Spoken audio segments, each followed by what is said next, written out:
Curious case of granulomatous hepatitis following adjunct therapy with BCG. My name is Dr. Joseph Bauer, and thank you for listening. A 66-year-old male with a past medical history of hypertension, hypothyroidism, and high-grade non-invasive transitional cell carcinoma, status post-transurethral resection of the bladder tumor, and currently undergoing BCG therapy, presented to the ED with 2 weeks of fever, night sweats, and a 15-pound weight loss. He had received dose 4 of 6 of the BCG vaccine 3 weeks earlier and had come to the ED a week later for similar flu-like symptoms. He received 6 days of cephalexin. Urine cultures were negative. Nevertheless, his symptoms persisted. He reported weeks of fatigue and anorexia. He denied abdominal pain, nausea, vomiting, reflux, hematochezia, hematemesis, melena, or jaundice. He denied any alcohol use, IV drug use, or history of hepatitis. He was status post-polypectomy 2 years ago and had a significant history with a mother with colon cancer. On physical exam, he was febrile at 101.9 degrees Fahrenheit. His vital signs were otherwise normal. He had no jaundice or scleroicterus, and he was in no acute distress. His abdomen was non-distended with normal active bowel sounds and was soft and non-tender with no hepatosplenomegaly. Remainder of the physical exam was unremarkable. A right upper quadrant abdominal ultrasound was also unremarkable. The patient was admitted with presumed cystitis and started on ciprofloxacin. Urine cultures were negative, antibiotics were then discontinued, but his fever persisted. A hepatitis panel, ANA, ASMA, and AMA, were obtained and were negative. MRCP showed no acute abnormality or ductal irregularity. Liver biopsy showed extensive portal or lobular non-caseating granulomas and neutrophilic and lymphocytic inflammation, which was acute and chronic. Based on this pathology and his symptoms in context with concurrent BCG treatment, he was diagnosed with disseminated mycobacterium infection secondary to BCG therapy. He was started on isoniazid, rifampin, and ethambutol. His fever and symptoms resolved a few days later, and a month later his transaminases normalized and his alkaline phosphatase decreased.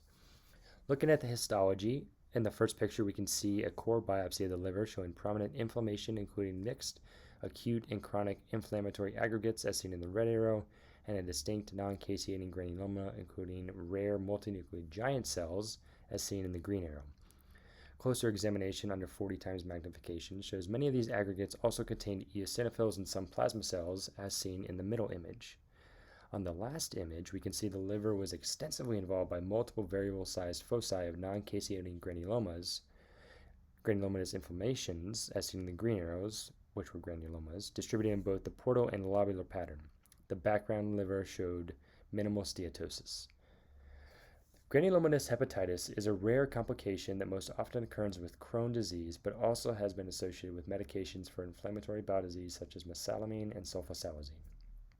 Granulomas are generally asymptomatic and prognosis is good. They can appear as nodules on MRI ranging from 0.5 to 4.5 centimeters. Some patients with inflammatory bowel disease and granulomatous hepatitis may have hepatosplenomegaly and elevated alkaline phosphatase or transaminase levels. Granulomatous hepatitis has been also seen as a rare complication from the treatment of bladder cancer.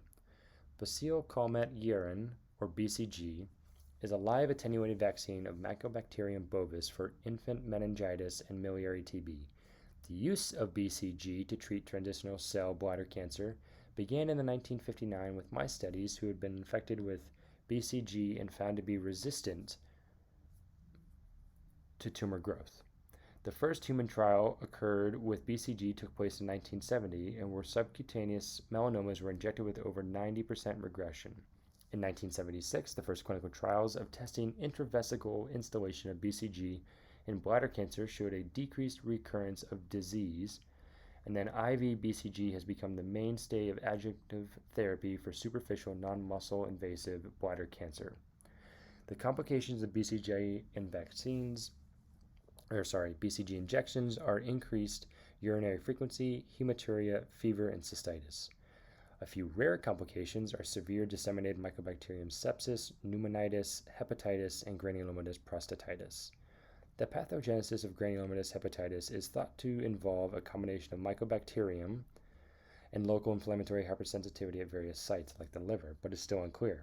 Mycobacterium bovis dissemination is clinically and pathologically indistinguishable from Mycobacterium tuberculosis. The difference in further testing from disease identification is done using tissue biopsy with PCR. While BCG injection has become one of the mainstays of treatment for interstitial cell carcinoma, the risk and complications of the treatment should be kept in mind. Thank you for your time.